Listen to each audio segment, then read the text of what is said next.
Minion Mayhem at Fashion Week. The invitation was crisp, embossed in gold, and smelled faintly of bananas. It had arrived, against all odds, at Gru's subterranean lab. An invitation to New York Fashion Week.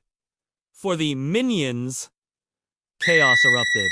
Kevin, ever the leader, tried to establish order, but it was no use. Stuart was already trying on a lampshade as a hat, and Bob was hugging a fire extinguisher, convinced it was a couture accessory. After a frantic week of sewing, stitching, and a minor incident involving a sewing machine and Bob's teddy bear, Tim, they were ready. They packed their finest denim overalls, a few hundred bananas, and boarded a cargo plane, stowed away in a crate, labeled extremely dangerous and unstable. Pears.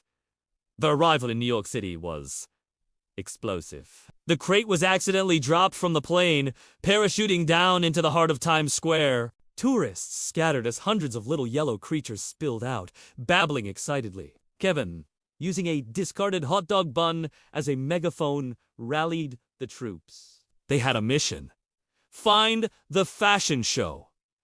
Navigating the city was an adventure. They mistook a subway, great for a secret entrance, leading to a very confusing encounter with the sewer system and a group of startled rats.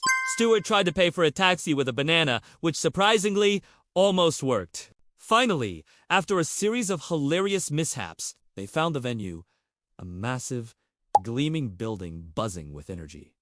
Backstage was a different world. It was a whirlwind of beautiful models, stressed-out designers, and more hairspray than the entire Minion tribe had ever seen. They were immediately mistaken for a new avant-garde performance arto piece. A frazzled designer, thinking they were a bold statement on postmodernism, thrust tiny, elaborate outfits at them. Kevin was squeezed into a sequined tuxedo. Stuart got a leather jacket 3 sizes too big, and Bob, bless his heart, was wrapped in so much tulle he looked like a fluffy yellow cloud. They were told to be ready.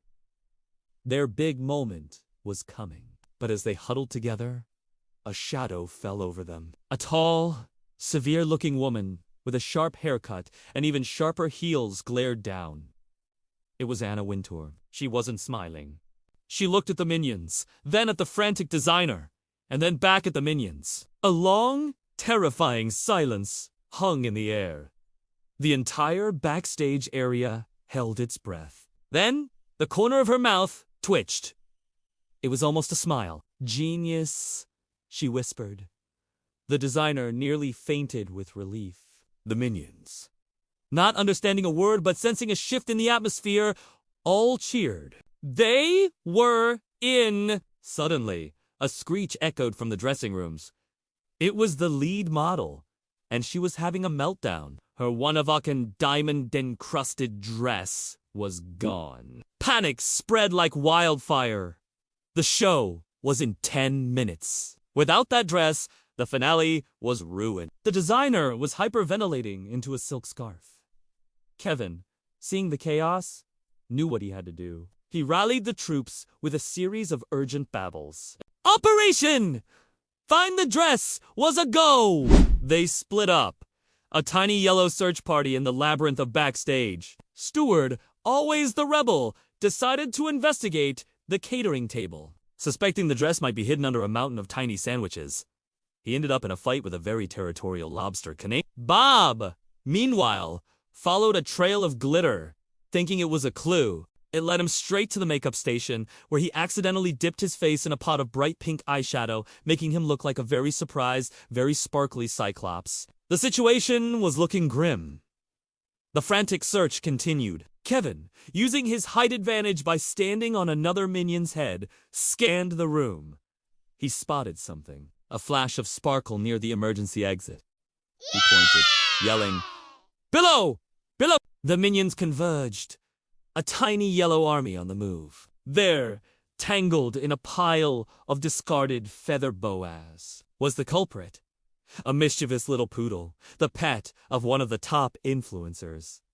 It had been playing tug-of-war with the diamond dress. The dress was covered in slobber and had a few small tears. Disaster. But the Minions were masters of improvisation. With only minutes to spare, they went to work. One Minion produced a needle and thread from his overalls. Another found a spare roll of duct tape, their universal tool for everything. A few others began frantically polishing the diamonds with their goggle lenses. Stuart, having given up on the lobster, used a discarded bottle of champagne to spritz the dress, claiming it was a finishing spray.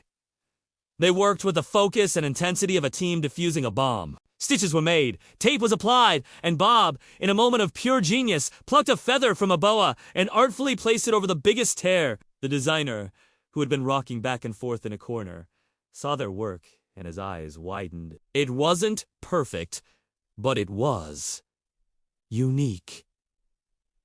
It was punk rock. With seconds to spare, the dress was back on the now-relieved model. The finale music started! But as the model walked out, she wasn't alone. Clinging to the hem of her dress, arranged like a decorative fringe, were all the minions. The audience gasped, then erupted into thunderous applause. They thought it was part of the show. The sheer audacity, the bold, unexpected flourish of attaching dozens of small, yellow creatures to a couture gown. Flashbulbs went off like a lightning storm. Stuart struck a pose. Kevin gave a regal wave. And Bob, still covered in glitter and pink eyeshadow, just giggled and hugged the model's ankle. They weren't just at the fashion show. They were the fashion show. The after-party was legendary. The minions became the toast of the town. They danced on tables with supermodels, taught famous designers how to say banana, and created a new cocktail sensation by dropping a banana into a glass of sparkling water. Stuart ended up in a DJ battle, scratching records with a fork. Kevin was deep in conversation with a fashion blogger, trying to explain the finer points of overall construction. And Bob found the dessert table and built a small fort out of chocolate eclairs, defending it with a tiny spoon. They had taken New York Fashion Week by storm, not with style or grace, but with pure, unadulterated, lovable minion chaos. As the sun rose over Manhattan, the minions, exhausted but triumphant, gathered on the rooftop of their hotel. They looked out over the city that they had, for one night, made their own. They hadn't just attended a fashion show. They had created a moment that would go down in fashion history. They came, they saw, they wore tulle. The trip back home was much quieter, filled with sleepy babbling and dreams of sequins and catwalks. And as they snuggled together in their crate, now labeled extremely fabulous pairs, they knew they'd never forget their wild New York adventure. Thanks for watching. Don't forget to like and subscribe for more adventures.